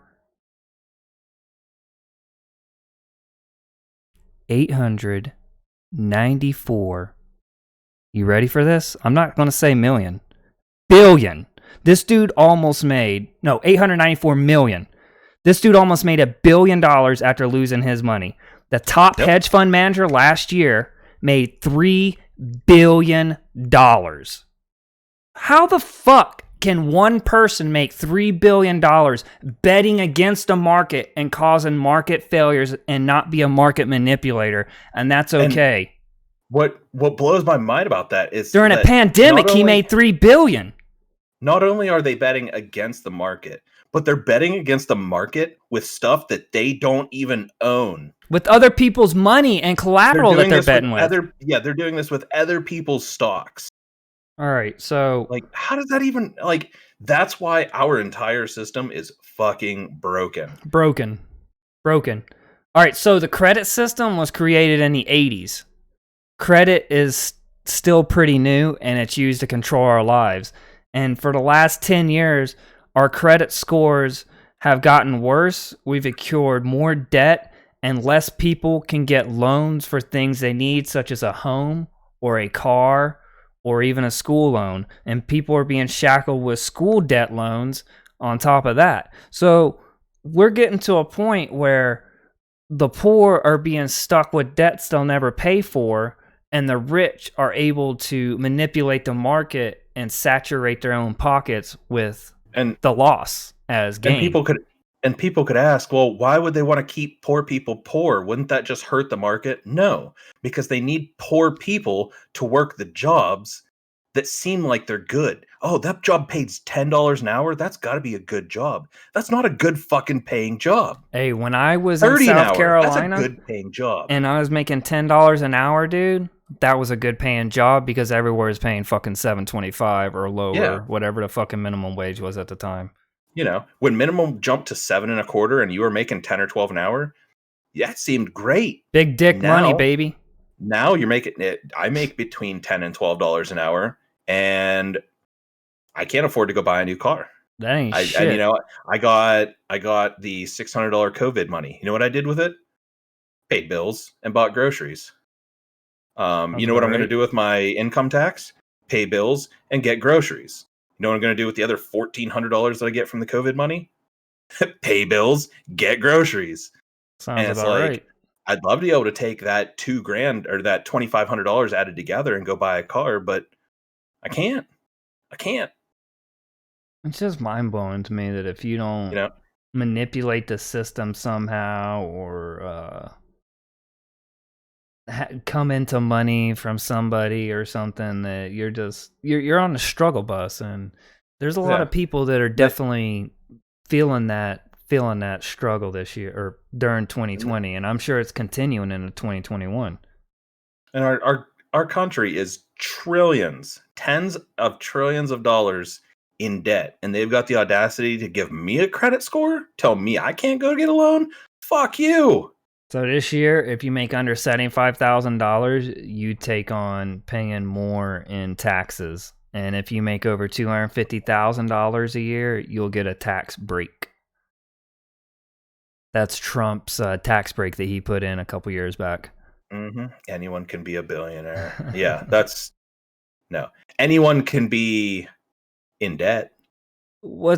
In order to become a billionaire or millionaire, you have to come up with that 1 in a million idea, or somebody that's a millionaire, billionaire gives you their money because you inherited it.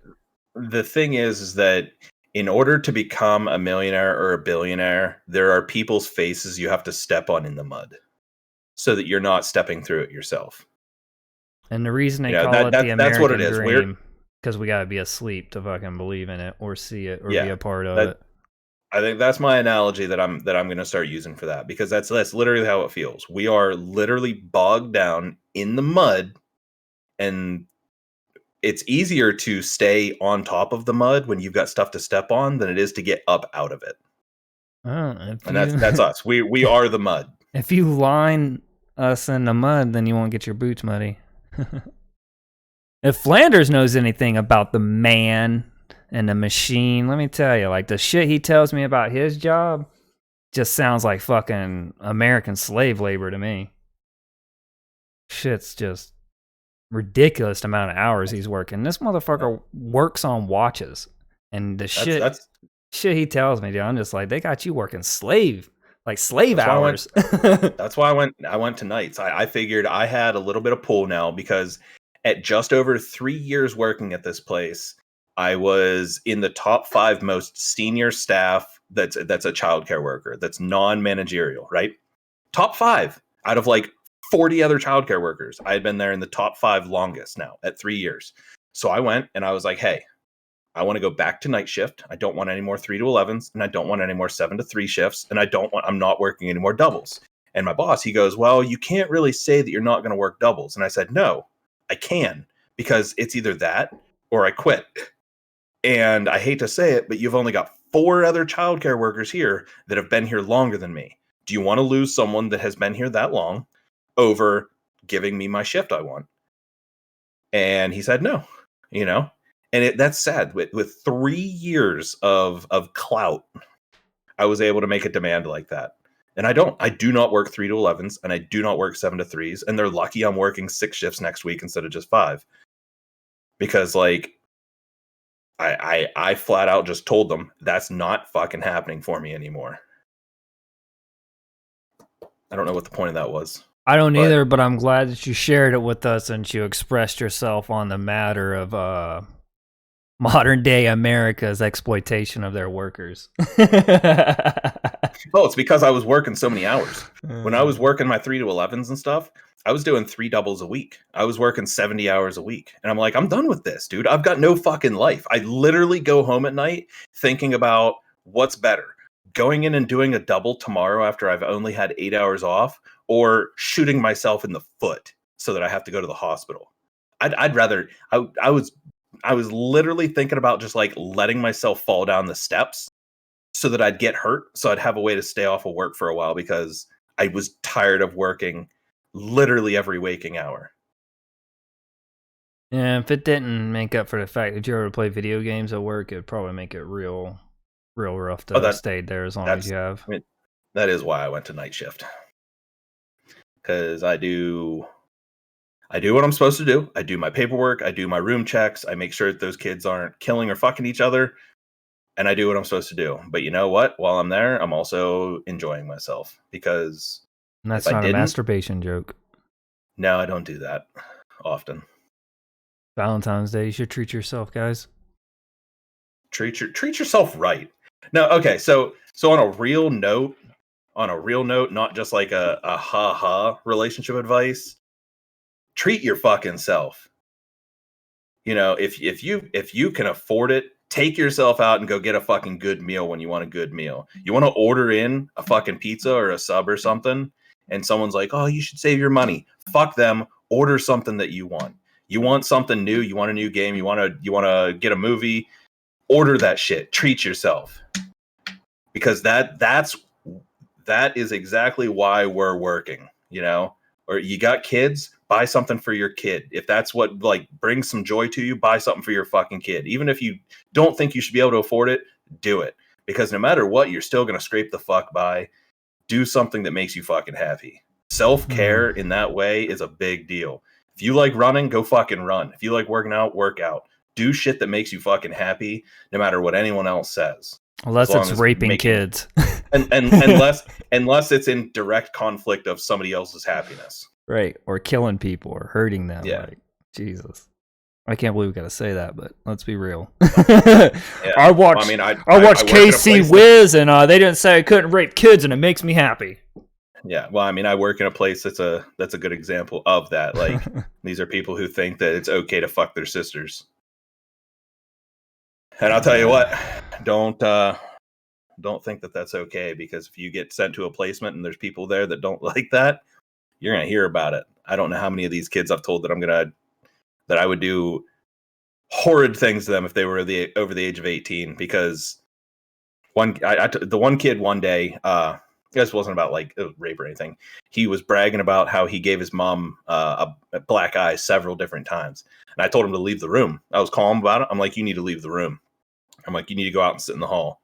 Why? I'm like, because if you open your mouth one more time like that, I'm gonna fucking hit you. Because like, there's some things in this world that you've got to understand, and respecting your mother is a real big one. You know, there's extenuating circumstances where people's moms suck. I get it. Right. But I'll tell you what, right now, you do not brag about punching your fucking mom in the face, because you deserve death.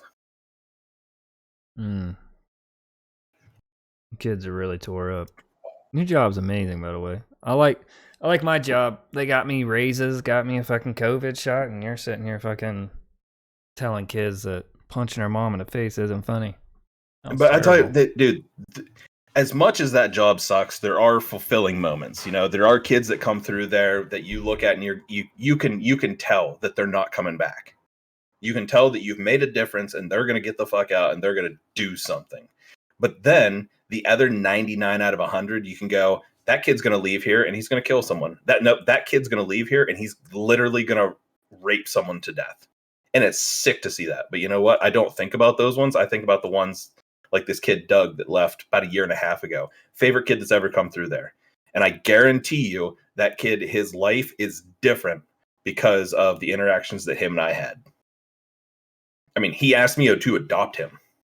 That's how good of a relationship him and I had while he was there. Damn. If I had been in a position to do that, in a heartbeat, I would have adopted that kid. He's a good kid. You can barely take care of yourself, much less a fucking kid. And that's why I said if I was in the position to do it, you know. Right. At the end of the day, like I could do it. Like I could take on the role of being a dad. I could take care of a kid, but I don't want to. I don't want to Fuck give that. up. I Yeah. don't want to give up my freedoms. I don't want to give up my money. You know, I like I being take care of me and I buy my girlfriend stuff from time to time, but that's it. Like I want my shit. I like being a dog dad though. That's been fun the past few years. Past That's 2.5 years. that's going to be a big thing to change for me within the next year and a half max. Is that I got to get a place where I can have animals and I got to get a dog. Love my dog, dude. Like missing it. So it's such a huge like I love of him. a single guy. That is such a huge part of our life. Is not just a dog. You know, get a pet. Get a pet that like can mean something to you. And like to me and you, that's dogs. That's dogs. To Lava Spike, that's my buddy Darren. That's cat. He loves cats. He's got this big orange cat. He loves his cat. You know, I don't care if it's a fucking turtle, if it's a hamster, a snake, a spider.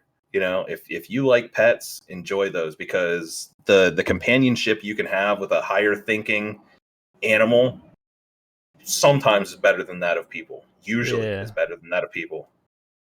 And dogs especially, man. Especially if you get a dog from a shelter, man, the bond that you can form with a dog that you've gotten from a shelter is 100 times better than that of a dog that you've bought.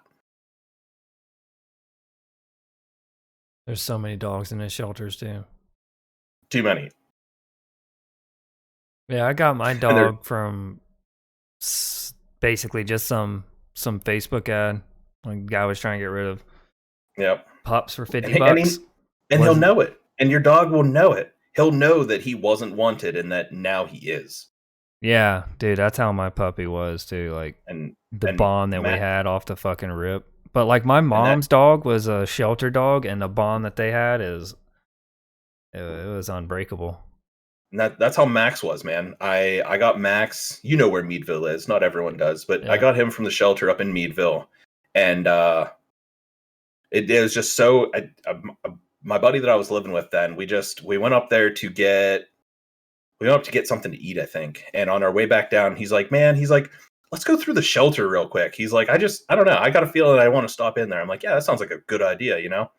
And we stopped through and there was this pit bull boxer mix sitting there and he had the cone on because he had just gotten neutered. And at that shelter, they only have a 30-day hold for bully breeds and then they're terminated. And so he had been there like 2 weeks and they had just gotten him in to get neutered. And they're like, we've only got another week and a half to hold him. So we figured we'd get him neutered as soon as we could. And we want to see him go, like, because otherwise he's going to get euthanized. And I was like, I was drawn to him right off the bat. And I walked up to his cage and I looked up and I was like, oh, Max. And as soon as I said his name, he's sitting there and you can see his tail just do a little bit. And I'm like, okay, he knows his name. And I was like, I wonder if he knows anything. I'm like, Max. And then he stood up. And I'm like, sit. And he sat down. And I'm like, can you shake? And he put his paw up on the cage. And I was like, what about the other paw? And no shit, that dog goes, boop, and put his other paw up there. And I'm like, this dog's smart too. And I'm like, lay down, laid right down. And I'm like, can we get him out of here so I can see him? And like, as soon as he got out of that cage, it's like we had known each other for 20 years. Like he came right in, nuzzled right in. And I'm like, I looked at my roommate and I'm like, and he's like, are we getting this dog? He's like, are you getting this dog? And I'm like, I'm getting this dog. And we went home back to our place that night and we talked about it a little more. And he's like, I don't see any problem with it. He's like, my dog is great with other animals. That dog seems like he's great. And I was actually not working at the time. And I was in a pretty shitty spot in my life. And I was like, you know what? I don't care. I'm getting this fucking dog. If I have to feed him instead of myself, I'm getting this dog. I'm not letting him get killed. And I talked to my mom and actually got the money from her to be able to go up and adopt him. It was $140. Yeah, because you got to pay for registering him. Everything, yeah. Yeah. So I went up and I went in and the girls, they're like, oh, are you here to see Max? And I'm like, no, I'm here to take Max. And they're like, are you kidding? I'm like, no, I'm taking him today. and like all the girls working up there, because it's primarily girls that work at shelters, you know. Yeah.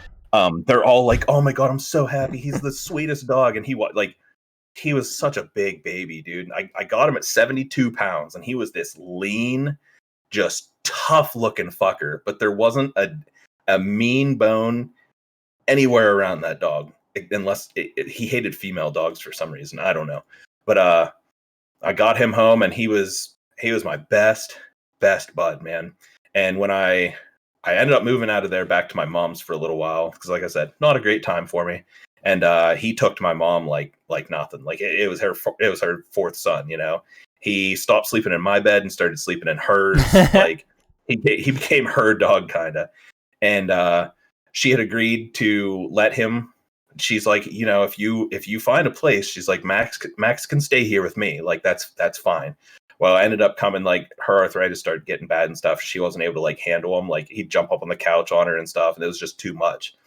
And so I started looking for a place to live, couldn't find anything, and got a hold of, and I put a thing up on Facebook asking them, like, hey, does anyone have a place for a 100-pound pit mix? And a friend of mine, she's like, my parents have been looking for a dog. Theirs died about a year ago, and they've been looking for a new dog.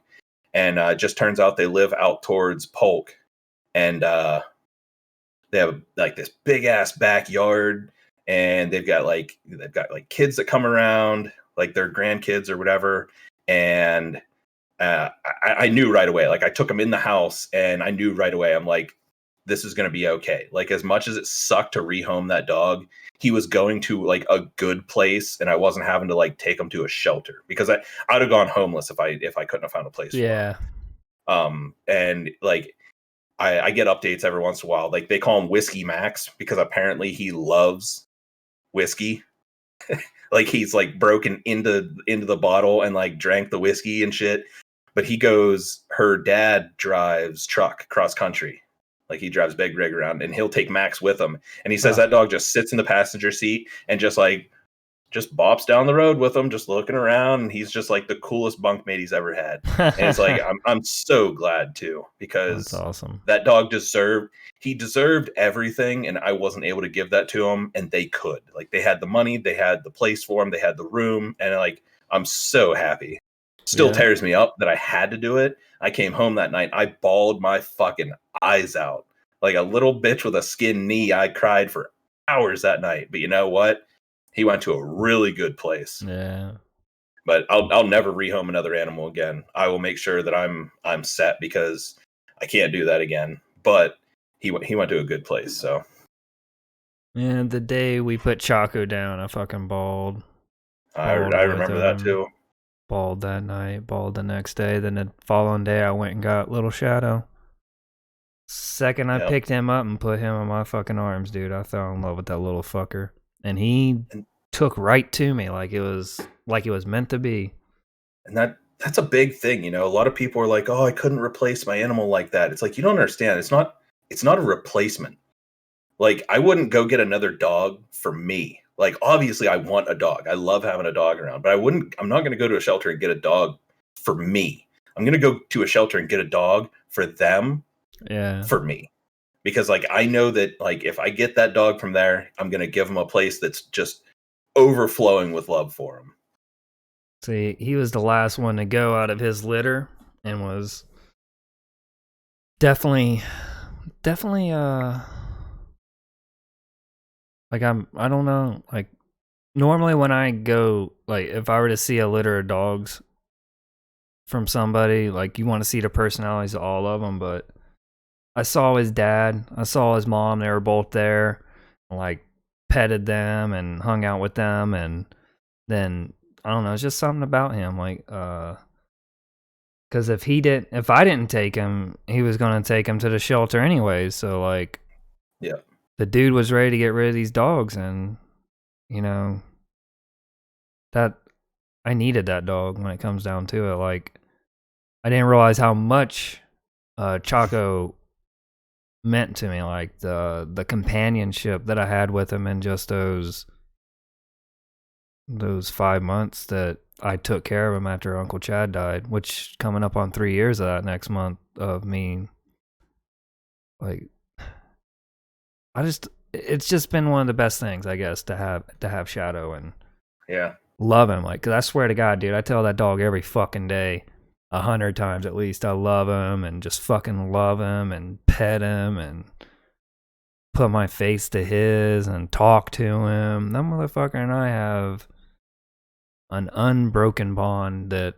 I mean, there's a reason.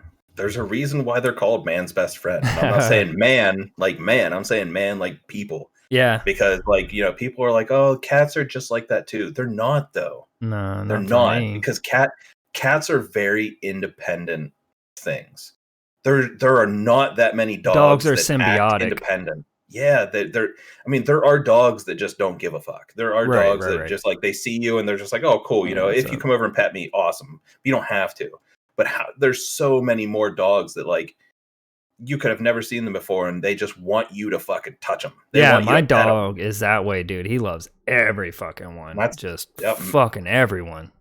That's how Max was, man. Dude, that was a big thing. With my mom, like, because you could have gone in her place and you could have stolen the TV right out of in front of that dog. As long as you pet him, he would not have cared. But if you would have gone back to her bedroom, he would have killed you if he didn't know you. You place one evil hand on that woman and he would have annihilated you. But like I said, you could steal anything else in that house. If you pet him, he doesn't give a fuck about the stuff. You touch his people. I couldn't even sit. Like, if I wanted to sit on the couch and give my mom a hug or something, he was in between us. Like, nah. He's like, if you guys are hugging, I'm part of it. Otherwise, nope. That's funny. Cats are a complicated creature. Let me tell you. Yeah. Yep. They're just so independent. Like, there are a lot of cats that they like affection, but they don't want all of it. A dog never gets tired of you scratching its head. Right. A cat, you scratch its head for too long, it's gonna fucking attack you. Yeah. Like it's funny. The cats are more like people.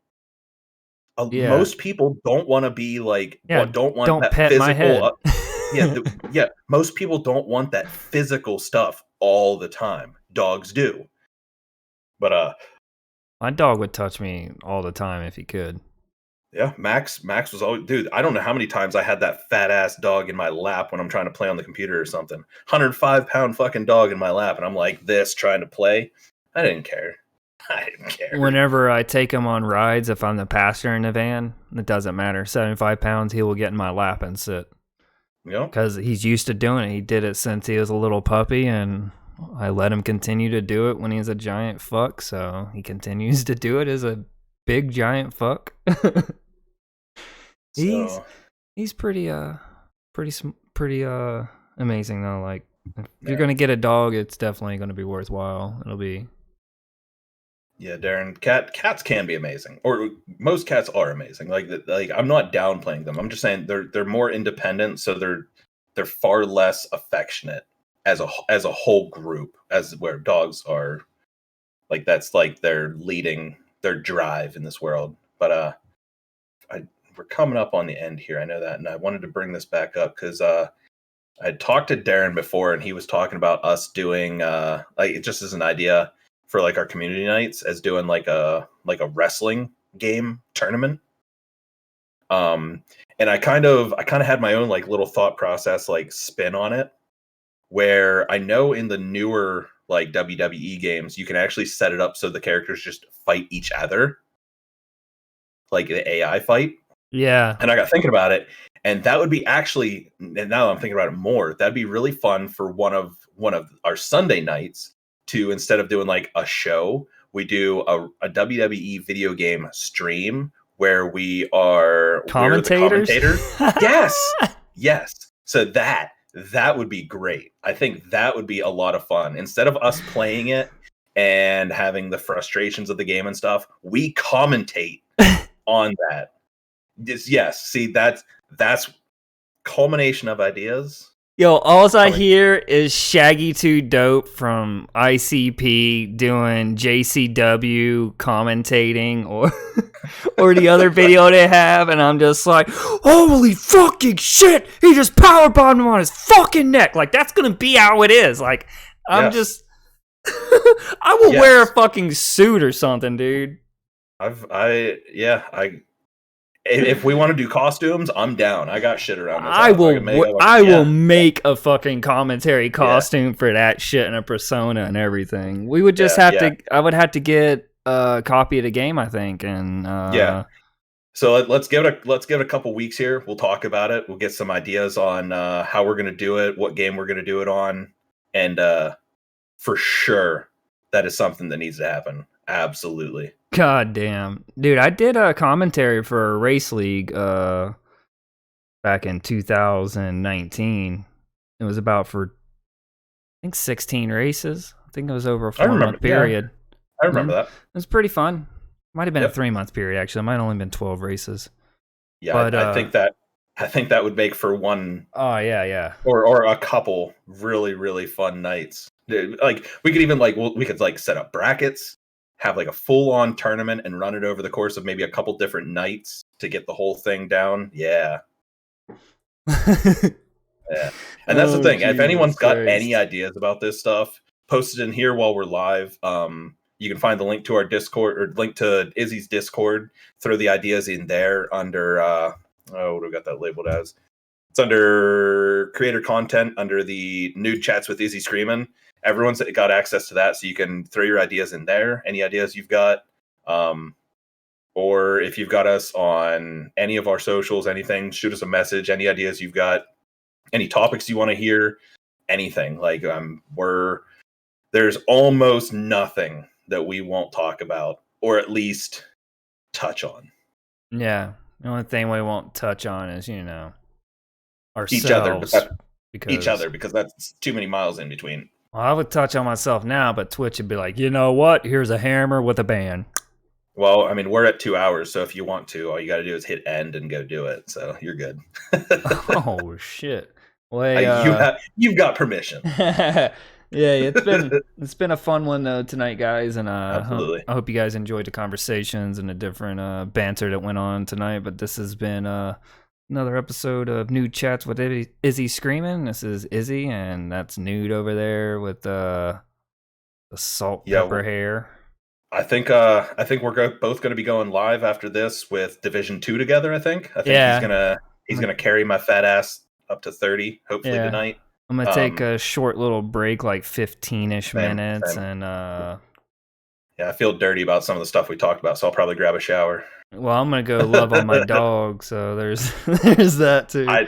Listen, I'm gonna go over to my bed and love on my dog too, if you know what I mean. Oh, I do know what you mean. All right, guys, I'll catch y'all in the next one, and me and Knewd will see you on the next episode of KC Wiz.